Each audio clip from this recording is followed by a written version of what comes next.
आपल्या जिल्हा मध्यवर्ती बँकेचा मल्लेवाडी सारख्या एका लहान गावामध्ये आज शाखा उघडून प्रवेश करण्याचं काम जिल्हा मध्यवर्ती बँकेने केलं. मला जिल्हा मध्यवर्ती बँकेचं अभिनंदन केलं पाहिजे की त्यांना ज्यावेळी 10 शाखा वाटायला संधी मिळाली त्यावेळी बाळासाहेब उनमोरेंच्या पुढाकाराने मल्लेवाडीचा आग्रह धरल्यावर मल्लेवाडीसारख्या छोट्या गावात त्यांनी शाखा देण्याचा निर्णय केला आणि म्हणून आजचा हा सोहळा या ठिकाणी होतोय. ज्या ठिकाणी बँकेची व्यवस्था नाही, दुसऱ्या कुठल्या बँकेची सोय नाही, अशा ठिकाणी आज एक जिल्हा मध्यवर्ती बँकेसारखी सक्षम संस्था इथं आली.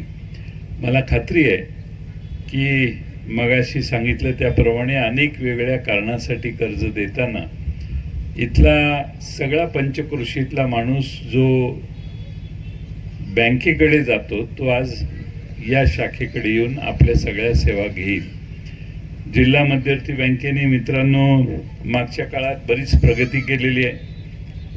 आपल्या एकट्या तालुक्यात जवळपास मला वाटतं 31 मार्चला 2456 कोटीच्या ठेवी आपण मिरज तालुक्यातनं जिल्हा मध्यवर्ती बँकेत ठेवलेले आहे. म्हणजे लोकांचाही ओढा जिल्हा मध्यवर्ती बँकेकडे फार चांगला आहे आपल्या तालुक्यामध्ये.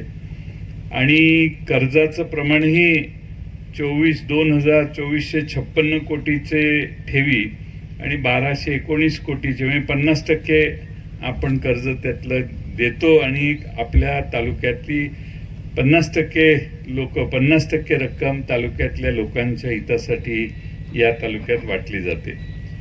NPAचं प्रमाण थोडंसं आहे, 101 कोटी. मागच्या वेळी ते 95 कोटी होतं. आणि तालुक्याची वसुलीची टक्केवारी जी आहे ती मार्च 2023ला 91.67% होती. मग इलेक्शन आलं, सगळ्याच पार्ट्या भाषणं करायला लागल्या की आम्ही आल्यावर सत्तेत कर्जमाफी देऊ देऊ देऊ देऊ. लोकांनी खरंच सगळ्यांची भाषणं खरी वाटली आणि लोकांनी जरा कर्ज भरायचं कमी केलं. 91%चं प्रमाण 76% आलं. परत मागच्या वर्षी तेच प्रमाण राहिलं 76%. आणि मार्च 26ला खाडे साहेबांच्या पक्षाचा जरा अंदाज आला सगळ्यांना आणि मग कुणीच पैसे भरले नाहीत आणि 36.93% वसुली आली. म्हणजे लोकांनी खाडे साहेबांच्यावर विश्वास टाकला की खाडे साहेब आपल्याला आता कर्जमाफी मिळवून देणार आणि म्हणून जवळपास 64% लोकांनी किंवा 63% लोकांनी खाडे साहेब तुमच्यावर विश्वास टाकलेला आहे की आपण पैसे देणारच आहे. तुम्ही आता CM साहेबांनी घोषणाच केलेली आहे. 64% लोकांनी आपल्याला हे कर्जमाफी मिळणार हा विश्वास दाखवलेला आहे. ती कर्जमाफी लवकर मिळाली तर हे पैसे बँकेचे वसूल होतील आणि मला विश्वास आहे की आता महाराष्ट्र सरकारने माननीय मुख्यमंत्री महोदयांनी घोषणाच केलेली आहे त्याप्रमाणे बजेटमध्ये. त्यामुळं पडताळणी होऊन आपल्या कर्जमाफीतला बराचसा वाटा हा बँकेला येऊन बँकेत जी वसुलीचं प्रमाण कमी आहे ते पूर्ण होईल असं मला विश्वास आहे. आज मी हे आकडेवारी सांगण्याची आवश्यकता यासाठी आहे की जिल्हा मध्यवर्ती बँकेमध्ये मिरज तालुका, वाळवे तालुका, तासगाव तालुका या 3 तालुक्यांचं फार मोठ्या प्रमाणामध्ये या बँकेशी संपर्क आणि सेवा या 3 तालुक्यात चांगली मिळते आणि संस्थाही फार आहे. मग जत असेल, तिकडं पलूस आणि कडेपूर असेल, शिराळा तालुका असेल मानसिंग भाऊंचा, या सगळ्या तालुक्यामध्ये आज सर्व संस्थांना आणि शेतकऱ्यांना मदत करणारी एक मोठी संस्था म्हणून या संस्थेकडे बघता बघता आजच सकाळी आम्ही जिल्हा मध्यवर्ती बँकेच्या 100 वर्ष पूर्ण झाली याचा सोहळा, अनेक कार्यक्रम होणार आहेत वर्षभरात, पण आज कृषी प्रदर्शनाच्या निमित्ताने एक सोहळा झाला. 10,000 कोटी रुपयाचा आकडा ओलांडलेला आहे आपल्या जिल्हा मध्यवर्ती बँकेने. आणि खाडेसाहेब जिल्ह्यात महाराष्ट्रात अहमदनगर, पुणे, सोलापूर, सातारा, कोल्हापूर आणि आपली बँक जिल्हा सांगली जिल्हा, नाशिकचा तर विषय जरा संपलेलाच आहे, ते बंदच आहे बँक, पण मी प्रॉब्लेम आहेत त्यात. पण इकडच्या ज्या 6 बँका आहेत, या बँकेच्या मध्ये पुणे जिल्ह्यात गेला तर 2200 का 2300 गाव आहेत. तुम्ही सोलापूर जिल्ह्यात गेला, सातारा जिल्ह्यात गेला, नगर जिल्ह्यात गेला तरी एवढीच गाव आहेत. सातारा त्यातल्या त्यात कमी, पण सोलापूर, नगर, पुणे, त्यानंतर खालोखाल कोल्हापूर, मग सातारा आणि मग आपल्या बँकेचा नंबर संख्येत लागतो. क्षेत्रफळाने कमी असणारा जिल्हा, दुसऱ्या जिल्ह्यामध्ये 1400 आणि 1600 आणि 2200 गावं असताना आपल्या जिल्ह्यामध्ये फक्त 720 722 गावं असताना, शाखा कमी असताना, या जिल्ह्यातल्या ठेवी, या जिल्ह्यातले कर्ज, या जिल्ह्यातल्या वसुल्या, या जिल्ह्यातल्या NPA प्रमाण, हे सगळं जर काढलं तर या 6-7 जिल्ह्यात खाडेसाहेब टक्केवारीनं प्रमाण बघितलं तर मानसिंगराव नाईकांची बँक ही महाराष्ट्रात 1 नंबरची बँक आज झालेली आहे. एवढी उत्तम बँक मागच्या काळात चाललेली, आणि जनतेने देखील हा विश्वास या बँकेवर टाकलेला आहे.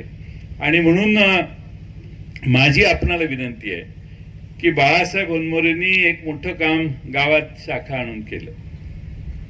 या तालुक्यातले सगळे जिल्हा मध्यवर्ती बँकेचे जे संचालक आहेत, माननीय विशाल दादा असतील, मनोज बाबा असतील आणि अन्य जे कोणी संचालक आहेत, त्या सगळ्यांनी या प्रस्तावाला साथ दिली. पण बाळासाहेब होनमोरेंनी पुढाकार घेऊन या शाखेत ही शाखा इथं आणली. त्याचं स्वागत तुम्ही फार मोकळ्या मनानं, मोठेपणानं केलंय. बाळासाहेब होनमोरे हे माझे जवळचे कार्यकर्ते होते.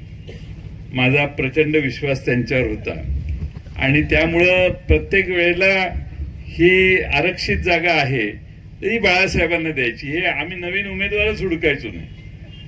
पण आता तुमच्या गडबडीमुळे आम्हाला तर नवीन उमेदवार हुडकायची पाळी आणताय का काय आम्हाला माहित नाही. कारण काय तर नियम 10 वर्षाचा झालेला आहे. नाहीतर आम्ही बाळासाहेबांना कंटिन्यू करू शकतो, पण नियमच 10 वर्षाचा झालाय. त्यामुळे 10 वर्ष ज्यांना झालेली आहेत त्या 10 वर्ष झालेल्या संचालकांना पुढे कंटिन्यू करता येणार नाही, असा एक नियम आहे.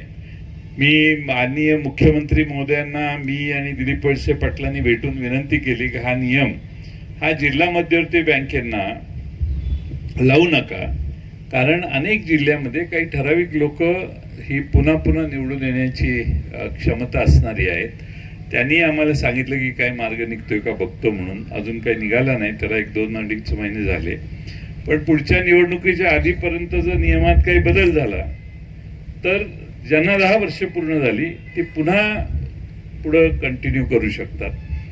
पण आजचा नियम असा आहे की 10 वर्षापेक्षा जास्त संचालकाने त्या पदावर राहू नये.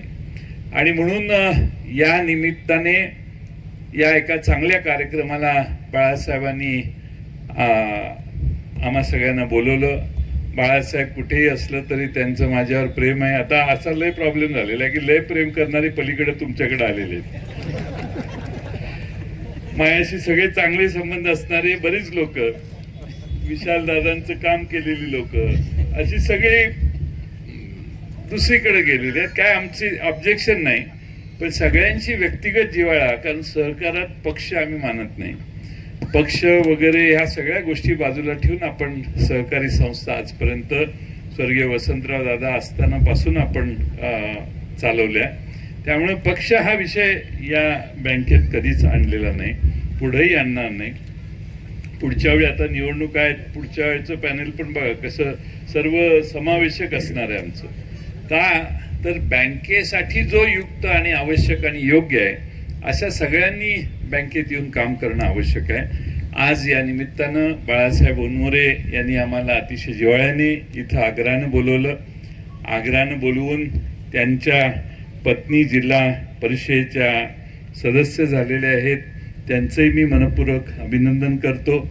आपल्याकडून उभ्या राहिल्या असत्या तर आम्ही सभापतीपद देऊ शकलो असतो. आमच्या मोरेताई तिथं पलीकडे आहेत, पण काय करणार, तर शेवटी सगळ्याच गोष्टी होत नाहीत.